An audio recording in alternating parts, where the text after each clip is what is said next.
Hey there, scribes.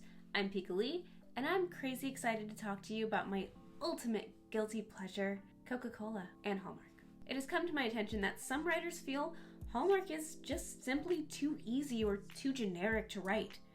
Now, while I feel the same way about many genres, I wanted to talk a bit about how Hallmark has taken a brand that has a formula, much like Coca-Cola, the delicious, bubbly, sugary treat I got hooked on at a young age, and much like Hallmark, made this brand a household favorite. While many writers laugh at me because I wouldn't mind being paid to live out my ultimate teenage girl romance fantasies that wholesome grown-up romances could be, I laugh with them because I wonder if they know how much it takes to write these. Articles can be found of writers who are legitimately trying to break into that small circle of Hallmark's prized romance writers being rejected, despite knowing what Hallmark wants, or at least thinking they know what a romance would be that they wanted.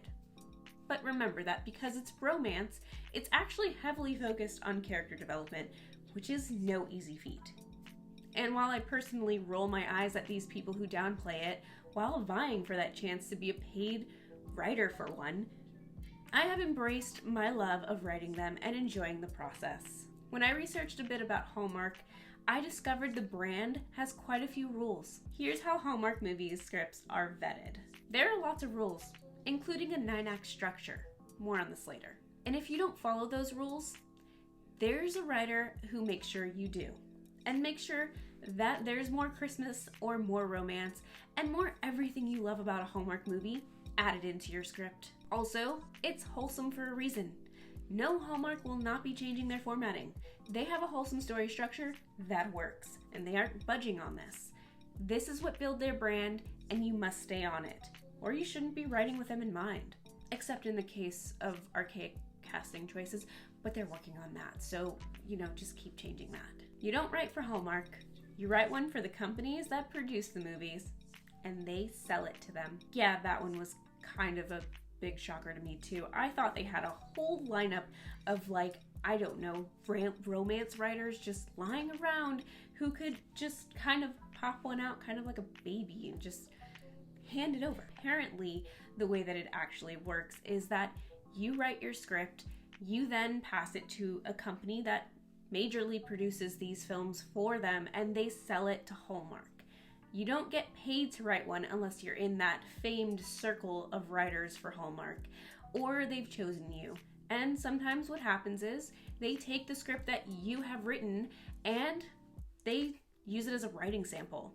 Yeah, you won't even get to shoot your own film. It'll be great.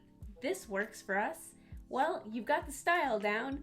Here's your next assignment. And then that's how the inner circle begins, I guess. Now that I know that it was a company who produces it, there are only a few companies who actually do this. And basically, they shoot their script at about 1.5 million or 1 million budget, and they produce it and sell it off. So they only really take any kind of script that they know Hallmark is going to love. They're very choosy, and so that means they are also just as highly guarded as Hallmark itself. Now let's get into some Hallmark specifics that through the internet sources, I have found a few things that they actually say they particularly want. Usually they want a treatment that is fully fleshed out, broken down by acts. Remember, that's 9-act structure. That means that you've got to have 8 separate areas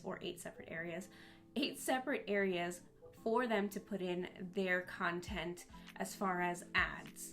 And that is how they generally like it. They also want their scripts to be about 105 to 110 pages, typically. There's other things to think about too. They always want a strong female lead. They always want a romance at the center for their A story. And their audience is definitely going to be for women. And it's going to be about the age range of 18 to 60. Now, they are very PG, so nothing crazy, nothing more than a gentle kiss, possibly, usually, always at the end. And of course, they're usually pretty comedic too, and heartwarming, so you have to make sure that that's included. Now, for holidays, you must holiday it up. holiday it up as much as you can. And it's got to be things that are directly related to, let's say, Christmas is their biggest holiday. Baking cookies, sledding, making snowmen, playing in the snow, putting up stockings, putting up the tree, putting up any sort of decorations, really. Now, while this is for their main channel, Hallmark channel, which is primarily romances, they do have the Hallmark Murder and Mysteries, or I think it's Movies and Mysteries, something to that effect. And that has a little bit different of its own set of rules as far as how they'd like their content to be displayed, because it's a little bit more dramatic. But just know that this is the general outline that they give to most people, and thank you to the Redditor, who I will link down below, that this post came from. I just wanted to bring a little bit more focus to the Hallmark scene because I really enjoy it, and I believe it's a really fun process for those who do like writing romances like myself.